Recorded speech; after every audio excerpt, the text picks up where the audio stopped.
Forever 21 is an American-only fast fashion retailer, known for its trendy offerings and low pricing.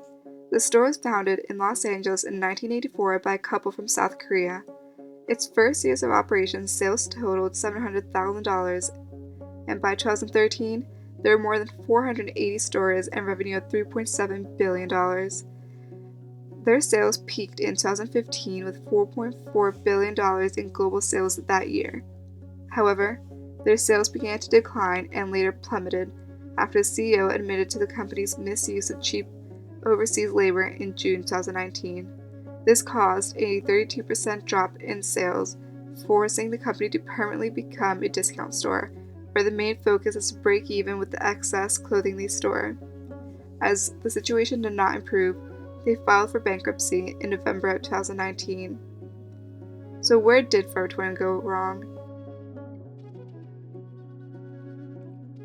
Forever 21 had an egocentric approach and fell into the cost reduction trap. They focused on the denominator of return on invested capital, and their obsession with cost reduction led them to use cheaper quality material and unethical labor practices. By contrast, the numerator focuses on how to add value to the equation of the firm. Such an allocentric approach allows executives to recognize a range of opportunities that could add value. The methodology for strategic orchestration is a three-phase process. The first phase, sense-making, deals with a continuous state of disruption in which there are four discontinuities: macroeconomics, microeconomics, regulations, and technology. Macroeconomics is about the changes in the economic landscape, both domestically and globally.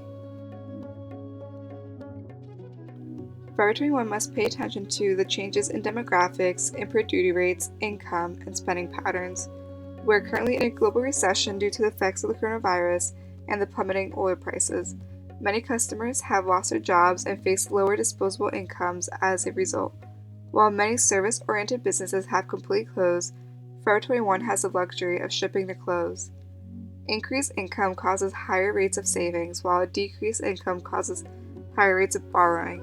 As such, the Forever 21 credit card is perfect for this macroeconomic critical juncture. China's rebound in GDP growth in the second quarter in 2020 will be a positive force for Forever 21, which outsources much of its manufacturing to Chinese factories. This provides a window of opportunity to expand its business relationships in China while still holding higher standards for workplace protection.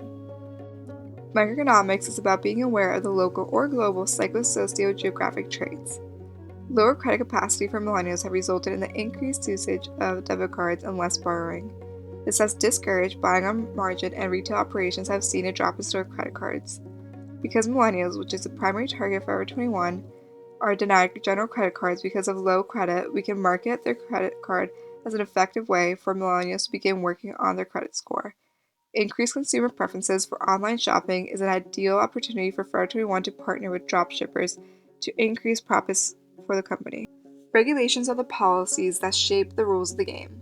Forever 21 should pay attention to two regulations: the Credit Card Act of 2009, which imposes a series of responsibilities on credit card issuers to ensure authenticity. As such, Forever 21 should look to credit card issuers that are known for their low and consistent interest rates.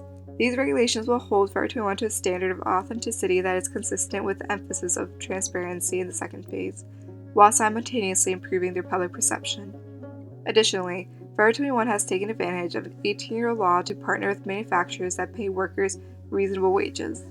This contradicts its stand on sustainability.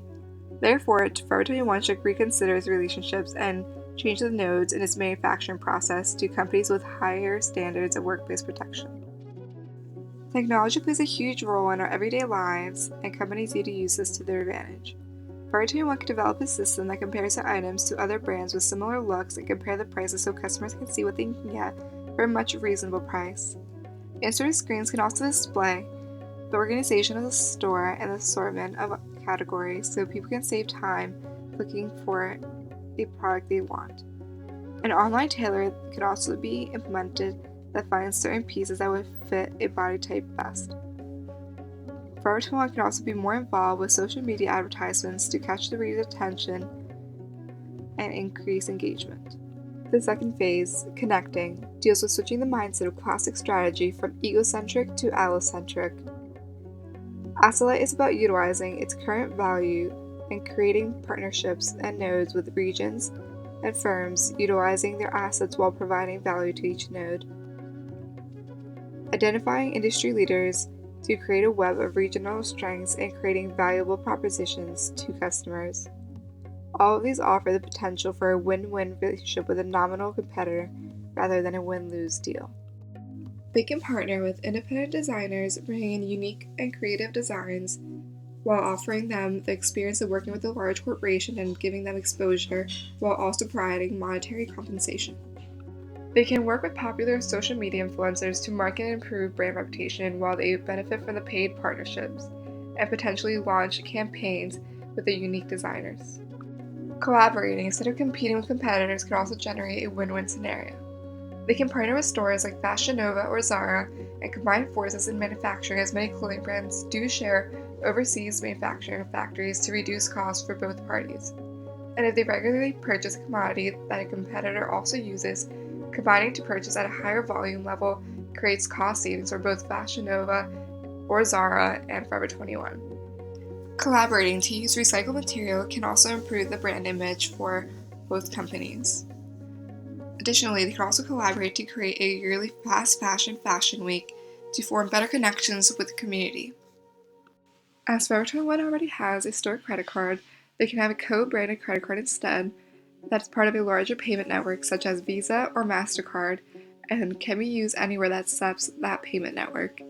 A store card that is part of a payment network may also offer more competitive interest rates and lower fees than a pure store card that can't be used anywhere else. This will add value and credibility to their credit card. After identifying valuable nodes, Forever 21 must keep on orchestrating and recognize that the client is not loyal. They need to offer value propositions to customers, and if the only attribute is price, then they will not retain customers. They need to orchestrate around the product consistently, increasing the strands of their network and inventing new games. They need to be transparent and focus on forging and maintaining their relationships with all parties involved. Their partners need clarity before joining the network as a node. Managers can take a series of innovative steps to commit to transparency that benefits and strengthens their value network. The final phase, deploying, is a shift from egocentric to allocentric and involves 4 elements. Orchestrating is about getting other nodes to play your game. It's not about owning all the assets and resources. It's about outsourcing strategically, marketing to markets not looked at before, redesigning the brand of Forever 21 to fit the current consumer's needs better. Not only does a firm need to innovate itself and create a pressure for nodes to innovate, but the orchestrating node must act as an enabler of innovation. Forever 21 can redesign the stores by making it generally you buy the order online and simply pick it up at the store, saving time browsing and shipping, creating a more efficient shopping experience. They can offer discounts if they pick it up from the store, minus a shipping fee, making it reduced price without sacrificing the quality. They can send free samples to influencers that can incentivize them to form a partnership and post their samples online. Involving influencers and independent designers in the fast fashion week connects all parties smoothly, giving a platform for everyone and increasing exposure. Partnership with a credit card company should benefit all sides. Forever 21 gets more consumers and the credit card company gets more people using their cards. The paradox and complexity is about orchestrating the network so it seems simple to the customers, but is complex enough that rivals cannot imitate it easily. Orchestration with a credit card company, allowing the credit card to be easily used at any other store besides Forever 21, teaches consumers about credit while allowing them to get cash back for purchases as well. All new services can be combined on an easy-to-use app without revealing the complexity of their network. Forever 21 needs to use data gathered from surveys on consumers and past data of why sales are decreasing and act upon it. They need to try and break down active inertia and not be afraid of changing their strategy. As markets are constantly evolving, it is important to remain dynamic.